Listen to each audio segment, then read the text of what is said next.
Vamos com a nossa aula de hoje, acerca da infecção do trato urinário.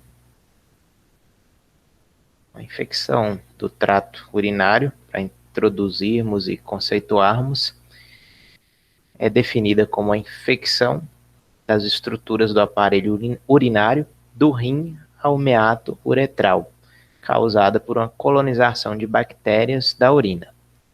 Pode acometer só o trato inferior, nesse caso a gente vai denominar de cistite, e pode se apresentar de forma sintomática ou assintomática. Quando assintomática, a gente nomeia de bacteriúria assintomática. E além disso, pode acometer o trato urinário alto, simultaneamente ao acometimento baixo, e aí a gente vai ter um quadro denominado de pielonefrite, quando acomete ali o ureter e os rins. Ela é a segunda infecção mais comum na população em geral, só perde para as infecções de vias aéreas superiores, azivas. Entre indivíduos institucionalizados, há uma prevalência de 12 a 30% ao ano da infecção urinária.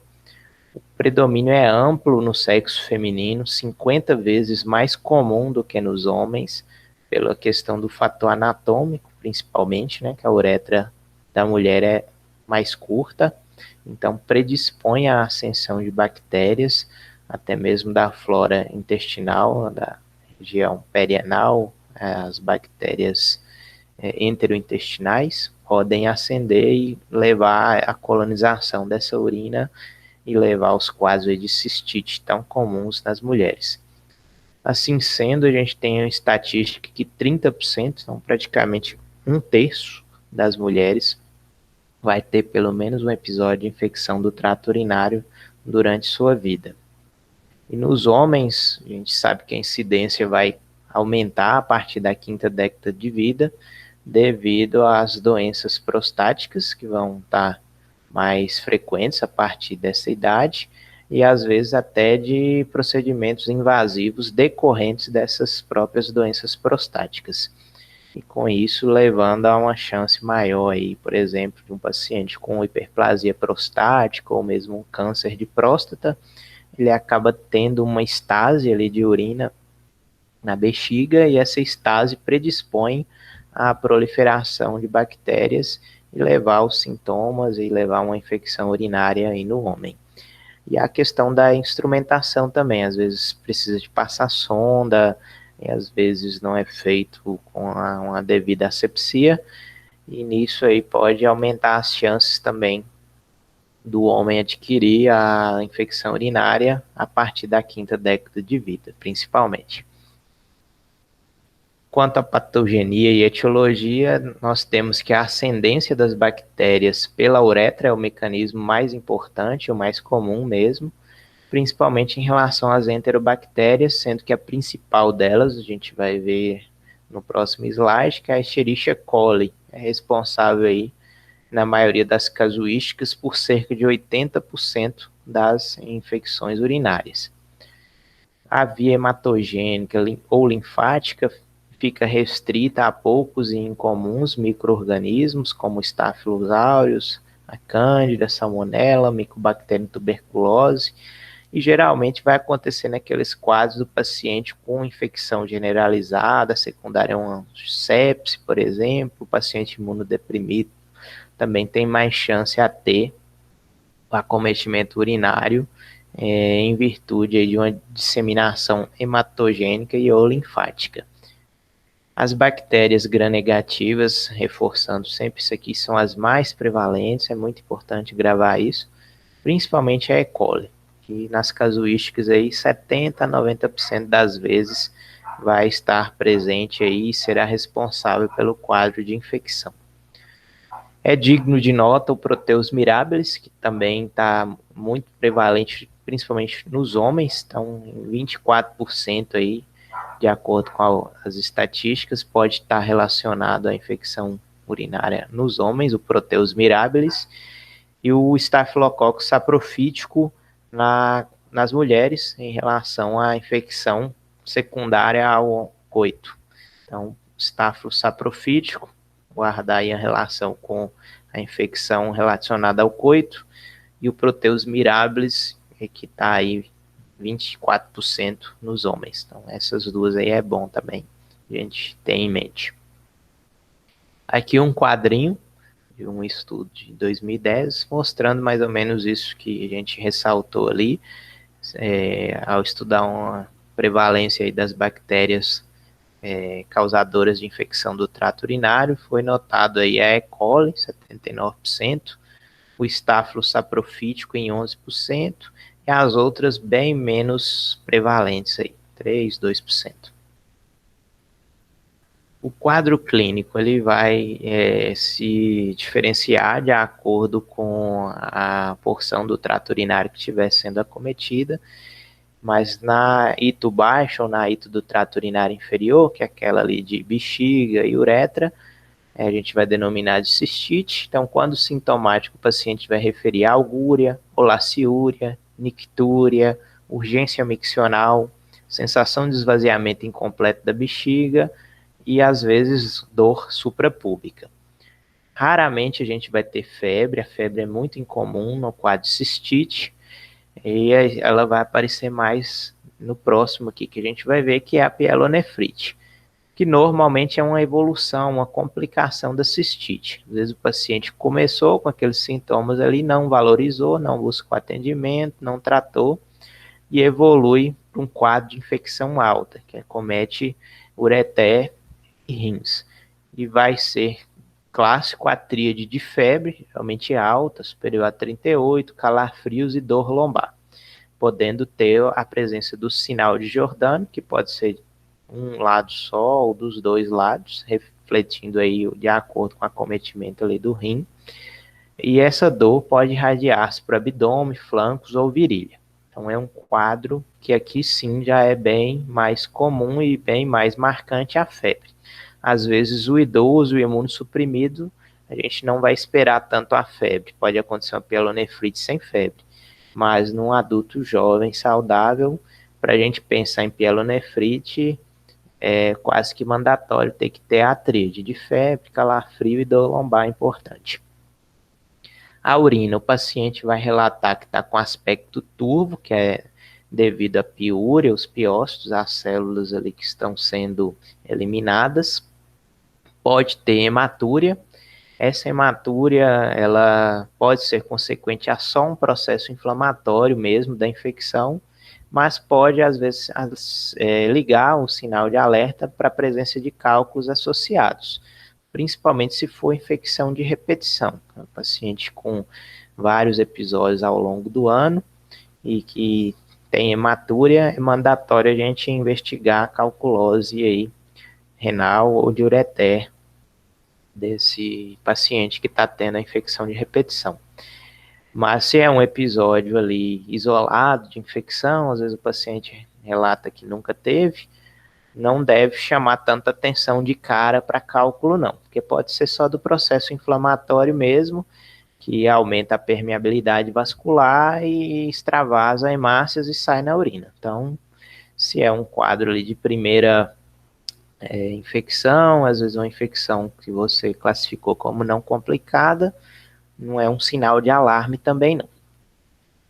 E vale lembrar que em idosos, eles podem fazer infecção urinária sem sintomas urinários, e o único sintoma ser o quadro de delirium, é um quadro agudo de confusão mental. Então, ficar muito atento com isso, seja na atenção primária, ou seja no pronto-socorro, quando vocês estiverem em estágio de urgência, ou mesmo na vida suas mesmo, depois de profissional. Idoso com confusão mental aguda, lembrar de quadro infeccioso. Você não achou nenhum foco aparente, descartou foco respiratório, que geralmente é mais comum, como a gente até viu lá, que a infecção respiratória na população em geral é mais comum do que a urinária. Mas chegou um idoso, não tem tosse, não tem coriza, não tem sintoma respiratório, lembrar de pensar em infecção urinária. Às vezes você não achou esse foco claro, é bom pedir para ele, caso esteja na urgência, coletar ali um hemograma para ver se tem leucocitose e já coletar um exame de urina e um grande gota que vai te dar um resultado mais rápido e vai poder direcionar a sua conduta, o seu diagnóstico e sua conduta.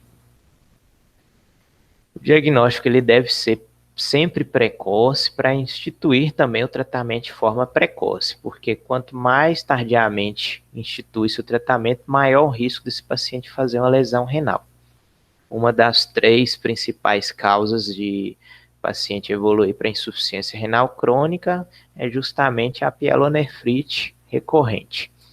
Primeiro e segundo lugar, diabetes e hipertensão, as duas se alternam, né, geralmente. Tem estatísticas que vão colocar hipertensão, dependendo do serviço, vai ser o diabetes, vão ser as duas primeiras. E em terceiro lugar, paciente que vai para diálise, quando vai pesquisar, é paciente que fazia pielonefrite crônica. Lembrar que a história clínica é típica e subsidia fortemente o nosso diagnóstico presuntivo. Na presença de 2 sintomas, a gente já tem que fazer o diagnóstico presuntivo: disúria, dor hipogástrica, polaciúria, urgência. Na mulher e no homem é importante negar a presença de corrimentos vaginais no caso da mulher e uretrais no caso do homem. Porque se tiver corrimento, muda totalmente a nossa linha de raciocínio, o nosso diagnóstico e, consequentemente, o tratamento, se tiver o corrimento. Então, é importantíssimo negar o corrimento e lembrar de que a combinação de 2 sintomas clássicos já vão subsidiar o nosso diagnóstico. O exame de urina, ele não é mandatório, caso não seja uma ito complicada, mas caso esteja indicado solicitar, ele vai revelar piúria, que é os leucócitos, que são eliminados na urina, hematúria, bacteriúria, que são indicativos da nossa infecção. Porém, como ele às vezes pode atrasar o início do tratamento, às vezes acaba não sendo solicitado, mesmo nos casos em que deveria. A gente vai falar ali onde que deve pedir e onde que não precisa, mais para frente. E o grande gota, eu coloco essa observação aqui, PS, diagnóstico diferencial, porque ele é extremamente válido e importante nessa circunstância mesmo, porque ele é um exame que o resultado é rápido, questão ali de em média de 1 a 3 horas, um laboratório bom de pronto-socorro te dá o resultado. Ele não vai dar o diagnóstico específico da bactéria, mas ele vai identificar a coloração pelo GRAM. Então, às vezes, criança, às vezes, idoso que chegou com febre, sem foco aparente, chegou o idoso lá com confusão mental, que nem eu comentei no slide anterior, o grande gota é muito útil para te direcionar no diagnóstico diferencial. Você não achou nenhum outro foco, pediu ali um EAS, um grande gota, achou ali uma bacteriúria no EAS e o grande gota te deu gram negativo. O técnico que olhou lá a lâmina da urina viu que cresceu bactérias gram negativas. Então ele vai te dar um subsídio forte aí para confirmar um diagnóstico de foco urinário de infecção nesse paciente. Então ele é muito útil em PS, principalmente para criança, na pediatria e em idoso. E ele vai ser bom quando te identificar o gram negativo, porque como a gente viu, 70% a 90% das bactérias são gram negativas. Então, se ele te dá que cresceu bactérias gram negativas, praticamente aí de olho fechado você pode falar que esse paciente realmente tem uma infecção urinária. E caso ele dê gram positivo, vai te deixar um pouco na dúvida, porque pode ser uma contaminação, né, na hora da coleta, principalmente porque foi uma coleta ali, às vezes, que o paciente não fez higiene da genitália, por exemplo, foi uma coleta no pronto-socorro, então ele vai te deixar bem na dúvida, e caso também não cresça bactéria nenhuma, porque como é 1 hora ali, às vezes até umas 3 horas que o técnico do laboratório vai olhar esse crescimento, ele também às vezes não te ajuda tanto. Se não tiver bactéria, ele não vai te excluir o diagnóstico. Ele vai ser muito bom para você e te ajudar na hora que crescer a gram negativa, porque aí você tem uma certeza forte de que realmente é um foco urinário. Na gram positiva tem a possibilidade de contaminação e na ausência de crescimento pode ser que o tempo tenha sido insuficiente. Então tem essas particularidades aí na hora de interpretar esse grande gota também. E a urocultura com antibiograma é o nosso padrão ouro. E ele é o padrão ouro porque justamente vai fornecer para nós a bactéria, o agente etiológico específico, e vai trazer para nós o subsídio para a conduta terapêutica. Ele deve ser sempre solicitado na suspeita de pielonefrite, paciente que foi tratado e não resolveu, fez o tratamento empírico e os sintomas não se resolveram, paciente com recidivas ou recorrências frequentes, sintomas atípicos, às vezes pode ser uma infecção, mas pode ser outra coisa, você vai fazer um diagnóstico diferencial, e nas infecções urinárias em homens. Então, esses casos aqui de sempre solicitar são os casos com indicação formal de pedir a UEAS e a urocultura com antibiograma. Quando que não é preciso pedir? Mulheres em idade fértil, mulheres jovens, portanto, e que não têm histórico de recorrência nem comorbidade grave, como imunossupressões, diabetes, doenças autoimunes. Então, mulheres jovens, repetindo, não idosas e sem comorbidades.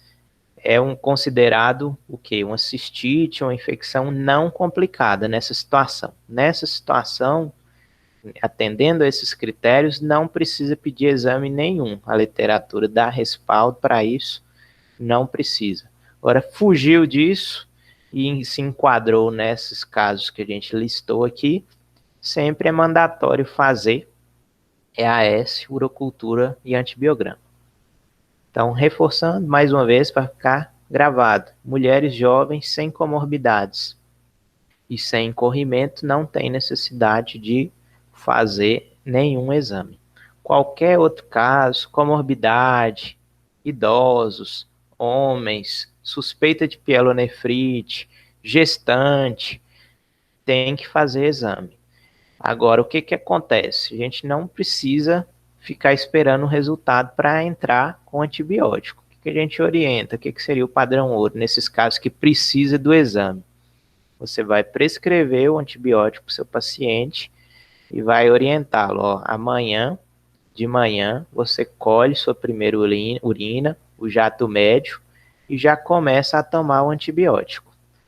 Não precisa esperar o resultado. Na hora que chegar o resultado, você vai trazer para a gente olhar e ver o que deu lá na urocultura, o que deu no antibiograma, se o antibiótico que a gente prescreveu estava com sensibilidade no antibiograma, se estava com sensibilidade você mantém até o final do tratamento, se era resistente você muda para um antibiótico que tem sensibilidade. Então, guardem isso aí. Quando que é uma cistite não complicada e quando que é uma cistite complicada. Porque sempre que for complicada, precisa do exame, mas lembrando que o exame não deve retardar o início do antibiótico. E lembrando aí, seguindo aqui com a urocultura, para a gente interpretá-la, a gente tem que o valor mínimo para considerá-la positiva seria 10 a quinta unidades formadoras de colônia por ml de urina, a presença de mais de 10 a quinta bactérias, né, de 100 mil bactérias em ml de urina. Esse é o valor consensual e tradicional. Porém, tem alguns autores que já defendem até valores menores, como corte aí para falar que é uma colonização infecciosa, de até 1.000 ou às vezes até 100 unidades formadoras de colônia por ml, considerando, obviamente, o paciente com sintoma, né? Se o paciente tiver sem sintoma, a gente nem fala de infecção, a gente vai falar de bacteriúria assintomática. E exames de imagem, a gente tem a ultrassonografia e a tomografia como os mais, às vezes, recomendados, e mais raramente lança a mão da ressonância. E quanto que a gente vai pedir esses exames de imagem? Nas infecções recorrentes ou refratárias às terapias empíricas, na suspeita de alterações anatomofuncionais, que normalmente vão levar a esses quadros recorrentes para fazer o diagnóstico diferencial. E os principais diagnósticos e alterações encontrados nesses exames de imagem vai ser aí a principal a litíase mesmo do trato urinário, e outras menos comuns, malformações renais, que levem à estase urinária com hidronefrose, grandes cistos renais com efeitos compressivos, nos homens, a partir de quinta década, os tumores de próstata, ou hiperplasia, né, prostática. Em mulheres, aumento de órgãos pélvicos, fazendo compressão no ureter, na bexiga ou na própria uretra. Tratamento. Então, aqui, reforçando aquele conceito que eu adiantei, cistite não complicada vai ser mulheres jovens, não gestantes e sem corrimentos e sem comorbidades. Então, enquadrou em cistite não complicada, tem 2 ou mais sintomas clássicos, na ausência de corrimento e irritação vaginal, a gente está autorizado e respaldado a fazer tratamento empírico, não precisa de pedir exame nesse caso aqui. Aí a gente vai começar com as opções de primeira linha, que são fosfomicina, é o Monuril, a droga referência. A gente tem outras aí, Traturil também, similar. Ele é um sachê, ele é um pozinho diluído em um copo de água, a dosagem dele é de 3 gramas, e esse paciente vai estar tomando isso aí à noite, a orientação de como usar é à noite, após fazer sua última micção e deitar, porque a própria bula, o próprio fabricante, pelo próprio mecanismo de ação da droga, que é mais a nível local, no trato urinário, eles colocam que quanto mais tempo a droga passar em contato com a mucosa do trato urinário, melhor vai ser a ação e melhor vai ser a erradicação dessas bactérias. Então, por isso essa importância de tomar antes de deitar à noite, porque normalmente o paciente vai dormir ali suas 8 horas, não vai no banheiro, né? Mas, normalmente, né? Às vezes o paciente com hiperplasia prostática vai levantar, né, à noite, mas excetuando essa situação aí, não é o comum. O paciente vai ter ali um período mais prolongado de contato da droga com o trato urinário, então vai ter uma ação melhor. Por isso, a explicação de orientar dessa forma o uso da fosfomicina. Outra opção que é colocada como primeira linha é a nitrofurantoína, de 6 em 6 horas. No caso da cistite não complicada, por 5 dias já é suficiente. Dentro da primeira linha, como alternativas, são ainda primeira linha, mas já assim um pouco abaixo, digamos assim. A gente teria a opção da cefalexina, de 6 em 6 horas, de 3 a 5 dias, o sulfa com trimetropin, de 12 em 12 horas, 3 a 5 dias também. Que tem esse asterisco para chamar a atenção. Se por acaso você souber que tem estudos na sua comunidade que mostram resistência da E. coli maior do que 20%, você não deve usar a sulfa. Mas se a resistência for menor, ela é uma boa alternativa dentro da primeira linha. A sulfa, quando eu me formei ali já há quase 10 anos, estou com 8 para 9 anos agora, era muito, muito, muito utilizada como primeira linha. Então, a gente tinha uma resistência até grande à sulfa com o trimetropin. E por isso ela veio meio que sendo esquecida por nós médicos. E com isso, ultimamente, a resistência aqui na nossa região, Montes Claros e Minas como um todo, tem diminuído. Então, ela volta como uma excelente opção aqui para a gente utilizar ainda ali como uma boa alternativa à primeira linha. E num degrau mais abaixo, que aí sim já é uma segunda linha de tratamento, reservada principalmente para casos recorrentes, ou aquele caso que fez urocultura e deu resistência àqueles antibióticos da primeira linha. Aí na segunda linha vão surgir as quinolonas, norfloxacino, levofloxacino e ciprofloxacino. Dentre essas quinolonas, asterisco aqui para norfloxacina, que deve ser a primeira opção entre elas, porque ela tem menos efeito colateral, A ação dela é principalmente para trato urinário, ao contrário de levo, por exemplo, que é considerada até uma quinolona respiratória. Vocês vão ver que às vezes em pneumonias complicadas ela até é indicada. Então, por isso, optar-se pelo norfloxacino, que é uma quinolona urinária e tem menos efeito colateral do ponto de vista sistêmico. E além disso, para evitar gerar resistência às outras quinolonas mais potentes, a levo e a ciprofloxacino. Cipro, ela não entra mais aqui também como, digamos assim, primeira linha dentro da segunda linha, né? Ela não entra mais porque tem sido feito um uso abusivo de cipro, então só usou muito, então a resistência hoje em dia para cipro está muito grande, então ela está meio que caindo em desuso para tratamento empírico de infecção urinária. É um excelente antibiótico, mas para tratamento empírico ela hoje em dia tem menos força. Muita gente ainda usa, mas os consensos atuais, essa aqui é a referência do consenso de urologia de 2018, que é um dos mais novos que tem colocado ela ali como segunda linha dentro da segunda linha. E para cistite não complicada, reforçando aí a questão do tempo, né? É preconizado curto tempo, 3 dias, com as quinolonas, por exemplo, se mostram equivalentes aos esquemas de 7 dias tradicionais. Então não tem que ter medo, por exemplo, se for lançar a mão ali de uma segunda linha de tratamento, de uma quinolona, de usar só 3 dias. E a gente viu, voltando aqui rapidinho também, que dentro da primeira linha a gente tem, por exemplo, a fosfomicina, que é dose única. A gente tem a nitrofurantoína, que são 5 dias. A gente tem o próprio Bactrim, o sulfa com trimetoprim, que são 3 dias. A cefalexina pode ser usada 3 dias também, pelo consenso lá da Associação Europeia, né? Então, tratamento de curta duração também é a tendência atual para essas cistites não complicadas e de forma empírica.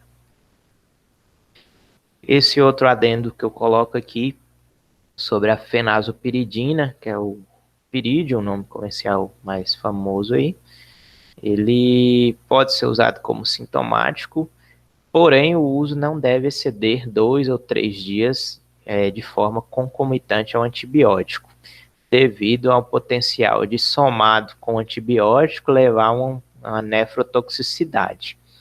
É uma droga que, na verdade, eu costumo evitar, mas o balconista da farmácia costuma passar muito, então eu coloco aqui para chamar a atenção. Ela tem um mecanismo de ação não completamente elucidado, mas ela age a nível da mucosa de revestimento mesmo do trato urinário e leva a como se fosse uma analgesia local. Mas eu não gosto de utilizar porque não deve se usar por mais de 2 dias com antibiótico, pela questão de potencial lesão do rim. E além disso, ela pode colorir a urina. Então, às vezes você vai fazer um tratamento empírico ali, o paciente não melhora, e às vezes você vai precisar do antibiograma dele, de colher uma urocultura com antibiograma, e ele está tomando Piridium, vai te atrapalhar colher o exame também, porque a urina sai colorida, sai alaranjada, e às vezes isso atrapalha na hora do laboratório analisar a amostra. E além disso, quem usa lente de contato pode colorir a lágrima também, e às vezes até tingir a lente e perder a lente.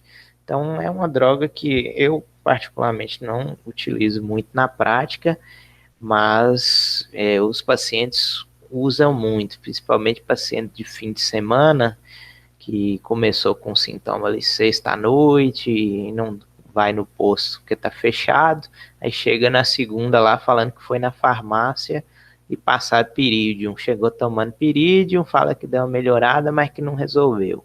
Essa é a história típica do Piridium. O balconista empurra isso aí, e às vezes até fala que é antibiótico com o paciente. O paciente fala, eu tô tomando esse antibiótico aqui que me passaram na farmácia, mas não tá resolvendo não.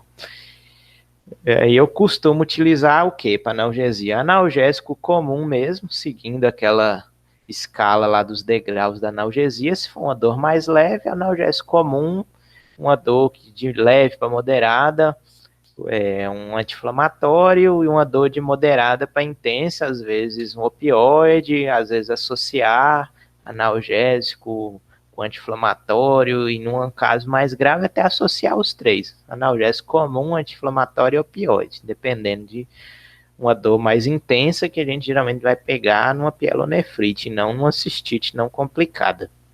Mas fica aí essa dica e esse conselho aí na prática para tentar evitar isso aí, para evitar maiores problemas, usem analgesia comum para o seu paciente, analgésico comum, AINE ou opioide, dependendo da intensidade de dor, e evitem a fenazopiridina.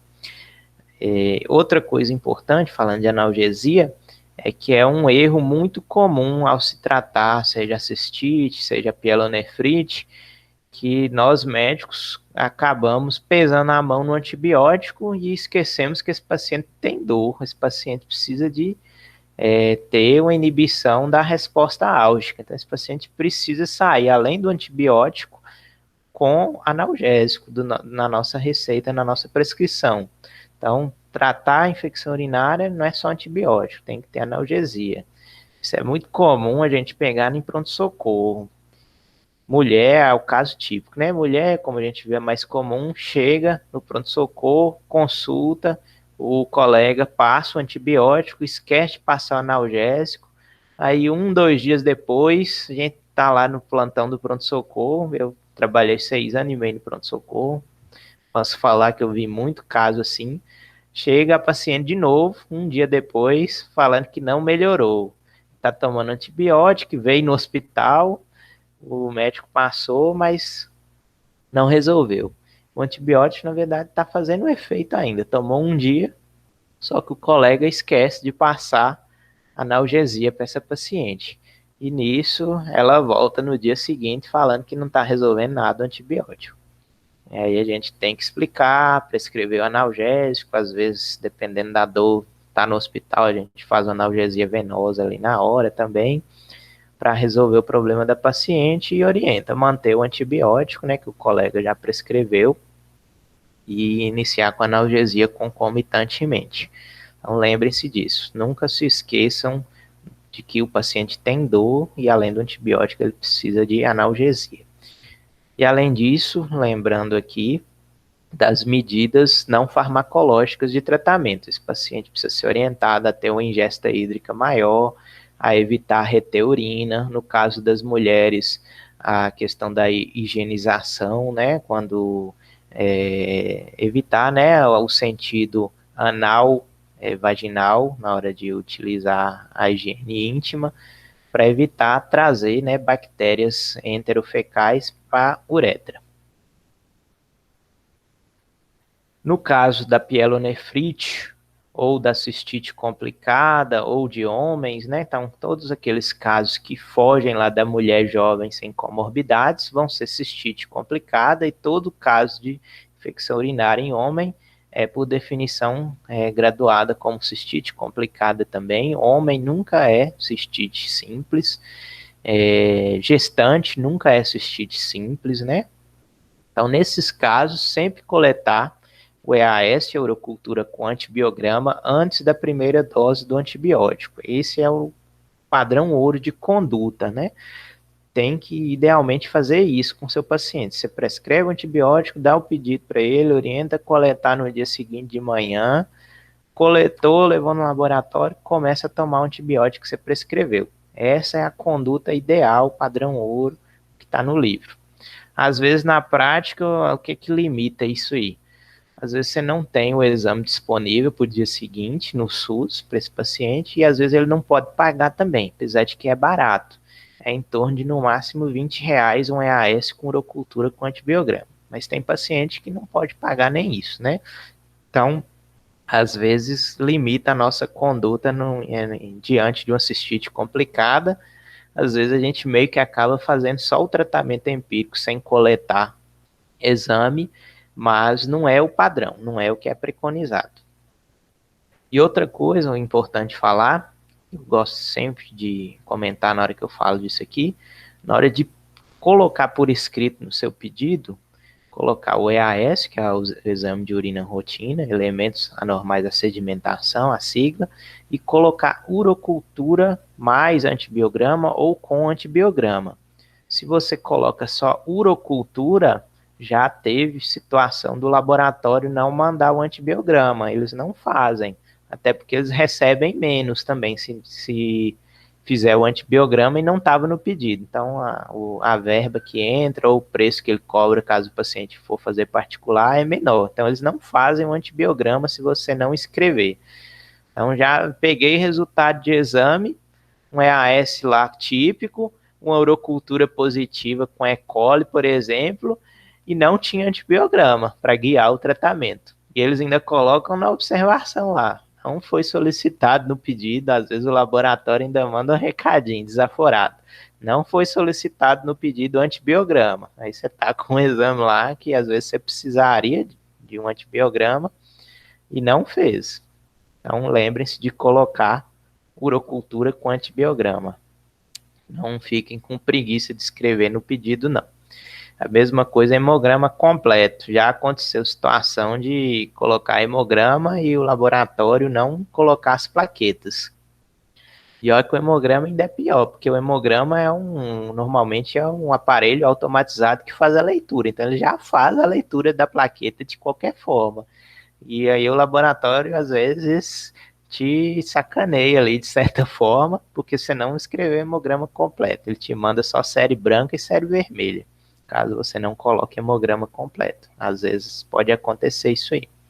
Bons laboratórios maiores não costumam fazer isso não, mas laboratórios menores, às vezes, pegam a gente de surpresa.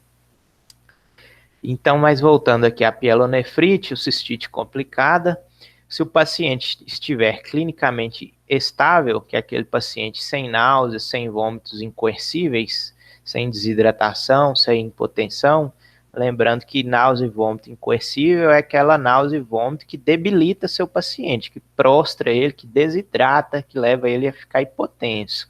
Não é aquele paciente que em 24 horas vomitou 2 vezes, aquele vômito ali que às vezes você tem até dúvida se ele vomitou mesmo. Isso aí não é vômito incoercível, não. É aquele vômito que realmente que o paciente às vezes não está arrastado ali no consultório, alguém está do lado ali até para ampará-lo. E estando estável e sem condições clínicas agravantes, ou seja, não são idosos, não são diabéticos e não são gestantes, está recomendado e autorizado o tratamento ambulatorial por 5 a 14 dias e reavaliando esse paciente de perto a cada 48 horas. E aqui já muda um pouco a primeira linha, porque já passa a ser mesmo as quinolonas. A norfloxacino, dentre elas, é a primeira, como a gente viu no slide anterior, continua sendo a primeira aqui, dentro das quinolonas, 400 miligramas, de 12 em 12 horas por 7 dias. O cipro pode ser usado de 12 em 12, 7 dias, e o levofloxacino pode ser usado de 750, de 24 em 24 horas por 5 dias. Então, na pielonefrite, cistite complicada, essa é a nossa primeira linha. Como segunda linha, aqui, se vocês observarem bem, meio que inverte aquele quadro lá da cistite não complicada. Vai aparecer aqui a cefalexina, de 6 em 6 horas por 10 dias, e o sulfa com trimetoprim, tá aqui 14 dias, mas na prática a gente usa aí 10 a 14 dias. Às vezes a gente não usa esse tanto de dias, não, do sulfa com trimetoprim. Seguindo aqui, dentro da pielonefrite, se já é um paciente mais grave, o paciente está instável, se é um paciente já idoso, gestante ou um diabético descompensado, o ideal é esse paciente não ser mais tratado no ambulatório, ele deve ser preferencialmente internado no hospital para iniciar antibiótico terapia endovenosa. Na internação, esse paciente já vai ter coletado urocultura, às vezes vai estar indicado já fazer ultrassom, exame de imagem, porque é um quadro já mais grave, né, de pielonefrite, então já tem a possibilidade de pedir esses exames também, dependendo, logicamente, do seu julgamento clínico.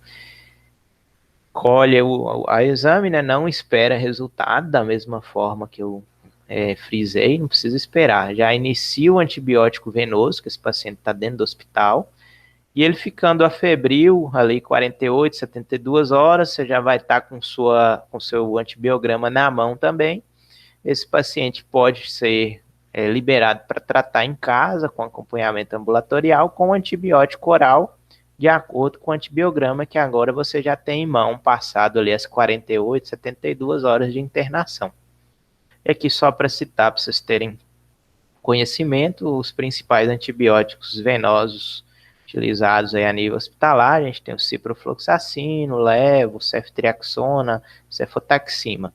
Desses aqui, o mais comumente é ceftriaxona mesmo, mais utilizado aí nesses quadros graves no hospital, e o cipro, são os dois mais utilizados aí para infecção urinária grave, para pielonefrite. A bacteriúria assintomática, ela deve ser pesquisada e tratada em pacientes gestantes no pré-natal, a gente vai pesquisar, né, pedir urocultura em cada trimestre com antibiograma, em pacientes no pré-operatório de cirurgias urológicas, e esses pacientes vão receber o tratamento para bacteriúria guiado pelo antibiograma. E não tem necessidade de urocultura de controle depois do tratamento, exceto em gestantes, que a gente vai ter até um slide aqui mais para frente para falar só de gestante, que é um caso meio que à parte. E aqui para lembrar, também, importantíssimo esse slide, ele é do consenso europeu também de 2018, que não é mais necessário avaliar e tratar bacteriúria nesses casos que aqui estão. Não tem evidência mais de ficar rastreando bacteriúria em paciente diabético bem controlado, em mulheres pós-menopausa, em pacientes idosos, em pacientes com disfunção ou reconstrução do trato urinário inferior, em pacientes com transplante renal, antes de cirurgia ortopédica de artroplastia, e em pacientes que já têm um quadro de infecção urinária recorrente. Então, nessas situações aqui, não tem por que ficar pesquisando de forma rotineira bacteriúria assintomática.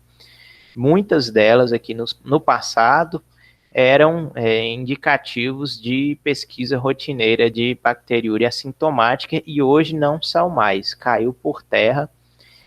Artroplastia de quadril mesmo era clássico. O ortopedista vai abordar isso aqui e já mandava ali no exame pré-operatório um EAS com urocultura, e mesmo o paciente sem sintoma e crescia alguma bactéria lá na urocultura, tinha que ser tratado. Então não tem mais essa indicação. Paciente diabético também antigamente tinha indicação de ficar coletando o exame rotineiramente de urocultura. Hoje não mais. Hoje o diabético faz o exame de urina para avaliar a proteinúria e não pesquisar bacteriúria no paciente assintomático. A bacteriúria assintomática na gestante é indicado rastreamento mínimo do primeiro e terceiro trimestre. Geralmente a gente faz no segundo também, mas pelo Ministério, minimamente é preconizado no primeiro e terceiro trimestre. E o tratamento na gestante vai ser guiado pelo antibiograma, sendo que essa listinha aqui abaixo são os principais antibióticos seguros na gestante, que são a cefalexina. Na gestante, como não é mais uma cistite simples, sempre 7 dias ou mais, nitrofurantoína pode ser utilizada, tá? Até aqui precisa corrigir, é de 6 em 6 horas, tá? De 12 em 12 aqui, mas é de 6 em 6 a nitrofurantoína também, por 7 dias, ampicilina de 6 em 6 por 7 dias, amoxicilina de 8 em 8 por 7 dias, a fosfomicina pode ser utilizada em dose única na gestante, é segura, e a clindamicina de 6 em 6 horas por 7 dias também é uma opção segura. Na gestante está indicado controle de cura com urocultura 1 semana depois de terminado o antibiótico e deve ser repetida mensalmente até o término da gestação. A gestante teve uma bacteriúria sintomática ou teve uma infecção propriamente dita, ela precisa fazer urocultura todo mês e não mais aquele rastreamento mínimo.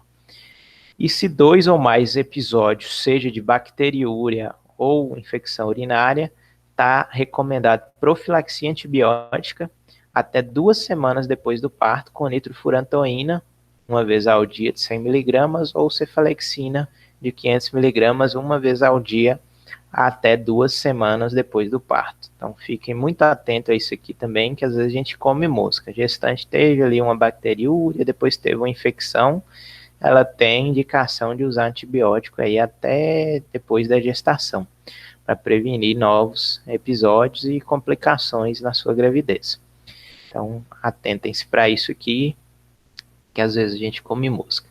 Nesse slide aqui eu gosto de lembrar também de fazer um adendo sobre as penicilinas na infecção urinária, porque surge aqui a opção da ampicilina e da amoxicilina. Então tem uma questão importante, porque as penicilinas elas não têm assim, uma penetração tão boa no trato urinário. Então às vezes até in vitro funcionou, o antibiograma lá deu como sensível, mas em vivo, por não chegar bem no trato urinário, em uma concentração inibitória mínima suficiente para eliminar a bactéria, às vezes essa paciente vai usar ampicilina, amoxicilina e não vai melhorar. Então fiquem atentos para não resolução do quadro ou recorrência no caso do uso de penicilinas, porque não são boas drogas para tratar, seja bacteriúria assintomática ou seja infecção urinária propriamente dita. São drogas que devem ser utilizadas ali como últimas das últimas opções. Às vezes você está ali com a gestante, fez a urocultura com antibiograma, deu resistente à cefalexina, deu resistente à nitrofurantoína, mas deu sensível à ampicilina e amoxicilina. Para às vezes não ter que usar uma droga mais potente, às vezes até injetável, que seria uma ceftriaxona, por exemplo, que é segura na gestante, aí às vezes você arrisca ali usar ampicilina ou amoxicilina, mas já fica com o pé atrás, se lembrar de fazer lá controle de cura para ver se realmente tratou, né, a bacteriúria ou a infecção propriamente dita. E lembrar aqui também que para iniciar essa profilaxia, você vai estar diante ali do quadro de bacteriúria ou infecção de repetição, fez o tratamento para esse último episódio, o segundo ou terceiro, ou qual que seja ele, fez o tratamento, esperou 7 dias sem antibiótico, coletou o exame de controle, deu negativo, aí sim você inicia a profilaxia, porque se o exame seu não tiver negativo, na verdade você vai estar diante de uma infecção resistente ou de uma bacteriúria que não se resolveu com o antibiótico que você prescreveu anteriormente. Então você vai fazer um novo esquema, na verdade, de tratamento e não iniciar a profilaxia, né? Para iniciar a profilaxia, você tem que estar diante de um exame negativo. E aqui o mesmo quadro, praticamente, só que a gente fala agora aqui de cistite na gestante. Aí a paciente vai estar sintomática, né? A diferença é essa e aquela questão de sempre coletar o exame primeiro antes de tomar a primeira dose do antibiótico. E os antibióticos seguros aqui são os mesmos do slide anterior, não tem nenhuma diferença. Lembrar do controle de cura, 1 semana depois de terminado o antibiótico e fazer mensalmente até o final da gravidez. E se a gente está com a gestante com pielonefrite, a indicação formal de internação hospitalar para iniciar o tratamento ali endovenoso, de acolher um exame mais rápido dessa paciente, às vezes fazer ultrassom de rins, vias urinárias, para avaliar aí também alguma complicação. Ito de repetição e profilaxia. Então a gente vai ter principalmente em mulheres esses quadros de repetição, em pacientes usuários de sonda vesical de demora permanente, geralmente aqueles idosos acamados, com hiperplasia prostática benigna, com algum quadro, às vezes, neurológico, de bexiga neurogênica, às vezes precisam usar a sonda de demora de forma permanente, e aí esse paciente tem uma chance maior de evoluir com quadros de ito recorrentes. E para a gente falar em ito de repetição ou recorrente, é necessário que a gente tenha urocultura documentando esses episódios. E a definição vai ser 2 ou mais em 6 meses ou 3 ou mais episódios no ano. E é muito, muito importante documentar, porque às vezes a gente pega aquele quadro típico lá da mulher que vem e aí às vezes passa por médicos diferentes, às vezes não tem uma longitudinalidade no atendimento, e às vezes não relata direito também a história, mas aí como ela é mulher, é jovem, aí todo médico que pega ela às vezes acha que é uma cistite simples, vai tratando e nunca pede exame dela. Mas aí ela chega para você e você vai perguntar, ela te conta, oh, eu tratei 5 vezes de infecção urinária no ano passado. Aí o que você vai fazer? Você vai começar a documentar a partir daí. Será que é infecção mesmo? Que às vezes o paciente acha que é infecção, qualquer dorzinha ali, no primeiro dia às vezes ardeu um pouquinho, às vezes ficou ali um dia inteiro, não tomou nem água no dia, a urina sai mais concentrada, ardeu um pouquinho, já chega achando que é infecção, e às vezes o médico mais afoito já prescreve tratamento empírico, e às vezes nem era infecção. Mas aí chegou esse caso para vocês, sem documentação, mas que gera a suspeita de ito recorrente, aí vamos começar a documentar a partir de agora. Nós vamos te prescrever um antibiótico, você vai coletar o exame amanhã cedo, e nós vamos começar a sua documentação a partir do zero. Vamos ver se você realmente vai preencher esse critério de ito recorrente, explica para ela, né, que tem que ser 2 ou mais episódios em 6 meses, ou 3 ou mais no ano, e caso realmente ela cumpra esse pré-requisito daí em diante, aí sim iniciar a profilaxia para ela. Muito comum essas queixas de sintomas urinários na mulher na menopausa também. Às vezes por uma vaginite atrófica, às vezes ela tem ali uma sensibilidade maior ali na região perivaginal, e isso leva uma ardorzinha a urinar, e às vezes a idosinha chega lá para você falando que está com sintoma urinário, e às vezes, assim, no primeiro episódio, obviamente você vai tratar, mas se essa idosa chega para você segunda vez, terceira vez, com a mesma queixa em um intervalo curto de tempo, tem que já piscar o alerta. Ó, será que é infecção mesmo? Muitas vezes não é, a gente tem muito isso na prática. Chegou a idosinha lá, às vezes até usou antibiótico recente, com a mesma queixa, e aí você vai pedir a urocultura para documentar, e aí vem com urocultura limpa. E aí a gente vai considerar diagnóstico diferencial, principalmente na idosa, da vaginite atrófica, que aí o tratamento é com estrogênio tópico, estriol via vaginal. E aí, como medidas de profilaxia, a gente vai ter as orientações de medidas da higiene perivulvar, evitar o sentido anal vaginal, né, para não carrear fezes e enterobactérias para a uretra, evitar o hábito de reter a urina e ter uma ingesta hídrica satisfatória. Normalmente, isso aí já resolve a maioria dos casos de infecção recorrente. E, se necessário, a gente vai lançar a mão do uso profilático de antibiótico de forma contínua de 3 a 12 meses. A gente tem a opção de fazer isso com a nitrofurantoína, 100 mg, uma vez ao dia, o sulfa com trimetoprim, que é o Bactrim, uma vez ao dia, cefalexina também uma vez ao dia, e lembrando que a urocultura tem que estar negativa antes de iniciar a profilaxia, mesma coisa que eu falei lá para gestante, né? Se está positivo a urocultura, ou você tem uma ito sintomática, ou você tem uma bacteriúria sintomática, e vai estar tratando e não iniciando profilaxia. E em caso daquela infecção associada ao coito, é muito comum em mulheres, às vezes mulheres que estão iniciando a vida sexual, às vezes tem esse relato que toda vez que tem relação desenvolve o sintoma. Você pode fazer aí o uso de antibiótico profilático após a relação sexual, nesse período aí de 3 a 12 meses, e reforçar os hábitos de higiene, tanto da mulher quanto do parceiro, né? Às vezes tem uma má higiene relacionada aí também. E em mulheres pós-menopáusicas, a estrogenioterapia tem a evidência forte que melhora também os quadros de infecção de repetição.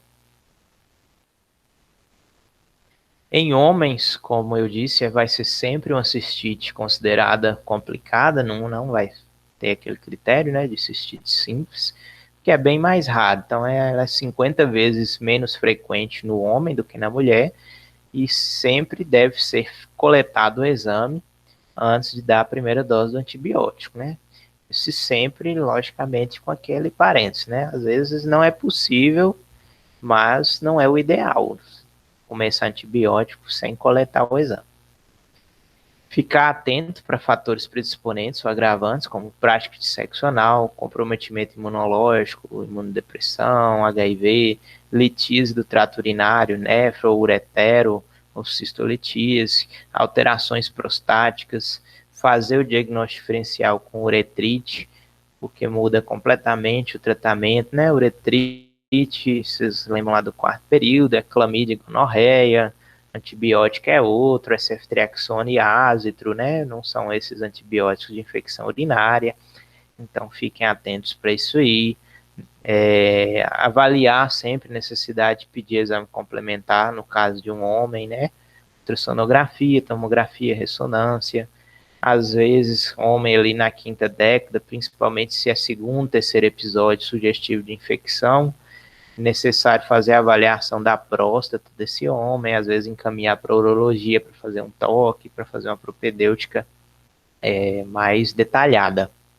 E o tratamento pode ser feito com nitrofurantoína, cefalexina, sulfatrimetropin, e aqui sempre no mínimo por 7 dias também, porque não é mais aquela cistite simples. E agradeço, então, a atenção, era isso, sim, em linhas gerais que tinha para passar para vocês hoje. Espero que tenha sido produtivo e fico à disposição para alguma eventual dúvida que vocês tiverem.